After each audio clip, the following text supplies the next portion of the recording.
speaking of scary, this is terrifying, and nobody should go see this movie. And I hear though Tom really loved it. From Tom- what I heard, I adored it. It was the greatest movie I've ever seen in my life.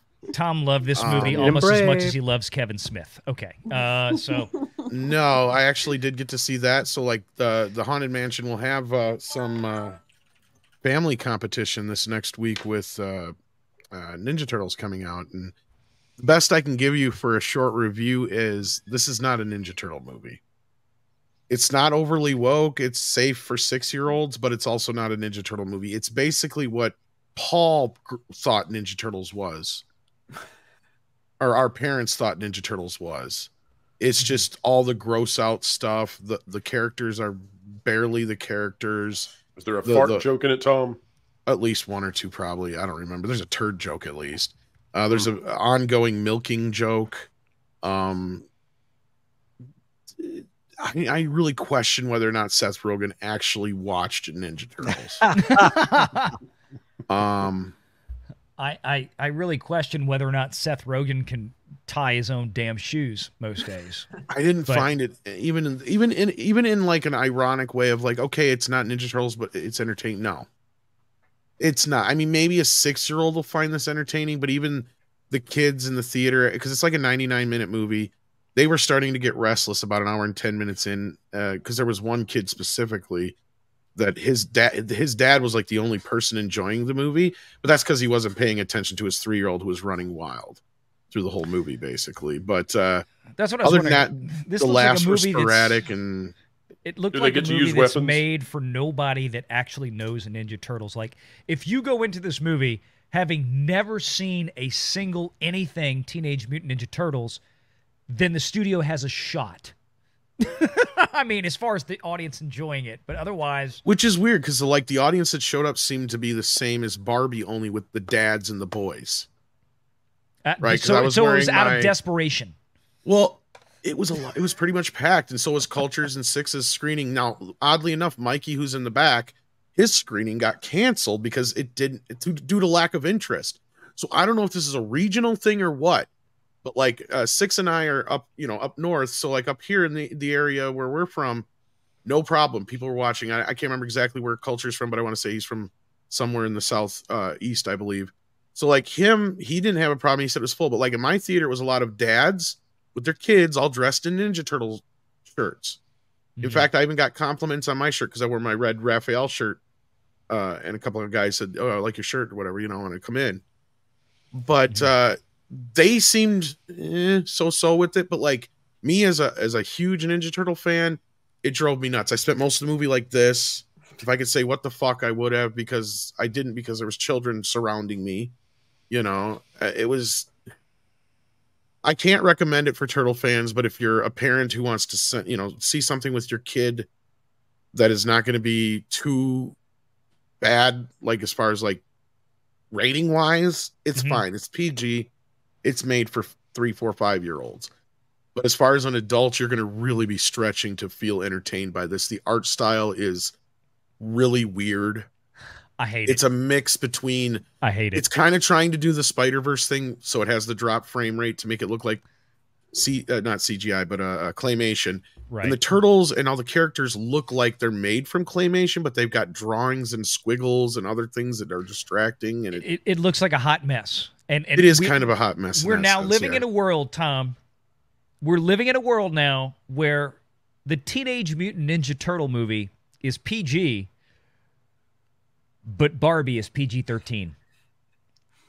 Yeah, in that sense, it's fine for the kids, but I wouldn't want to take my kid to this. This is not what I would want to expose them to. And as far as the story, it's really just a mishmash of the basic stuff we got from the Bayformers, a little bit from the 2007 film, and they've really ungrounded it, right? Like, I don't want to get too much into spoilers for anybody who may want to see it, but look, the Turtles are not really the Turtles. They steal stuff all the time, like right off the bat. Like, that's what they're doing, is they're stealing groceries.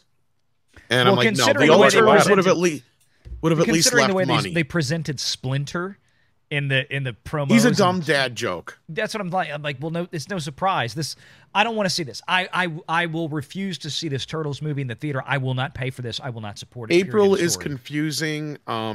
The actress they have playing her voice April's a fat black chick. Does not When match did that happen? the body model. Yeah, well, it makes it worse because her voice doesn't match. She's a teenager in high school. There's so many things about this that are like they're wait, not wait, Ninja wait, Turtles. wait. Back the truck up. She is supposed to be April in this movie is supposed to be a teenager in high school. She's a teenager in high school, yes. I have seen the trailers. She doesn't look anything like a teenager in high school.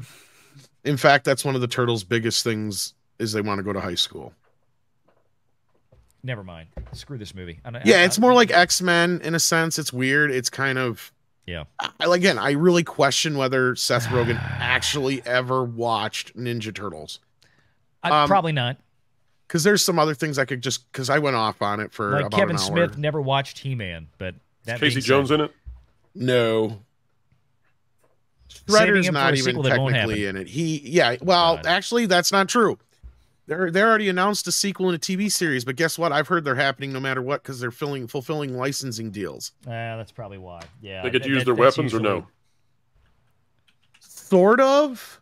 Here's the kicker. Or is Mikey slinging sausages again? Why do I? Here's the kicker. No, they do use their weapons, but Splinter learned ninja from a video. Okay, stop. I don't want any. And the Turtles learn from watching like Bruce Lee movies and shit. No, I don't want to. Nope, and every fight they're in is literally like they accidentally kick ass. The only good fight in the whole movie is they have a bit with Splinter where he's literally having a Jackie Chan fight. Like it feels like it was choreographed by Jackie Chan. Oh, God. Like that's the closest thing to something interesting in the whole movie. Because all the mutants are like completely off. Like they gender swapped half of them. Like even Bebop and Rocksteady are not right. I'm not even going to get into specifics because it would spoil the end. I don't want to. We got to move on because we got super chats. Paulie's got to head out. But real quick, no, it's fine. I'm just going to say this because my only Ninja Turtle thing I want to say: if Alex Koteas is not in it, I'm not watching it. I don't blame you. He was awesome as Casey Jones. Yeah, way above caliber for that movie initially, and helped that initial Canadian. movie. One of these days, I will figure out what is it because I can't understand this at all. What is Hollywood's obsession in the last 10 years with replacing traditionally, overtly Japanese characters and actors with Chinese ones? He's just a fucker. He's just a rat now. He's nothing, no connection to anything. Well, no, my point with that, Tom, is that they remade The Karate Kid, which had nothing to do with karate. Now it was Chinese kung fu. Now we're taking another traditional Japanese. I mean, the Teenage Mutant Ninja Turtles, Splinter was a Japanese martial arts master. He, Gosha Ryo, Shotokan, Art of the Sword, everything. But now in this one, he's played by Jackie Chan, right? Yes. Yes. Yeah. So again, it's Jackie Chan replacing a traditional Japanese role. He's not role. Splinter, really. That's what I'm saying. It's like Hollywood thinks all Asian people are the same. No, Splinter should be the guy who's in Bullet Train. They are. I can't remember Sonata. his name.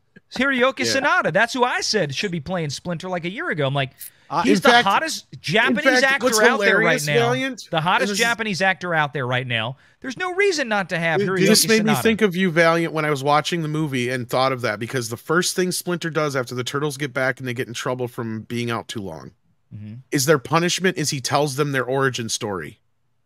Like, wouldn't that have been funnier if it was the guy from Bullet Train? Yes. Going, sit down. I'm going to tell you a story. Do you actually believe that Hollywood thinks that Americans can't tell the difference between a Japanese person and a Chinese person? I think Hollywood actually believes that. Well, yes. Look, I think Hollywood can't tell the difference. I almost walked out of the last geisha because of that. Right. I went, okay, great. You've hired some very good Chinese female talents, Michelle Yeoh. Yeah, but that's not a geisha. Geisha is Japanese. Correct. Like how far wrong? Like the move as well as don't want to belabor this. As hard as those women worked to be geishas, they were not and they didn't look it. It totally ruined the movie for me. It's very insulting to Japanese people, Yeah. too, whether you know it or not. I mean, it's like Oh. when you take those and it's like all of a sudden, oh, your traditional Japanese heroes are now Chinese.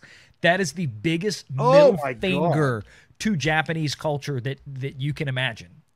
I mean, no, but Hollywood doesn't care because Hollywood is the real racist. But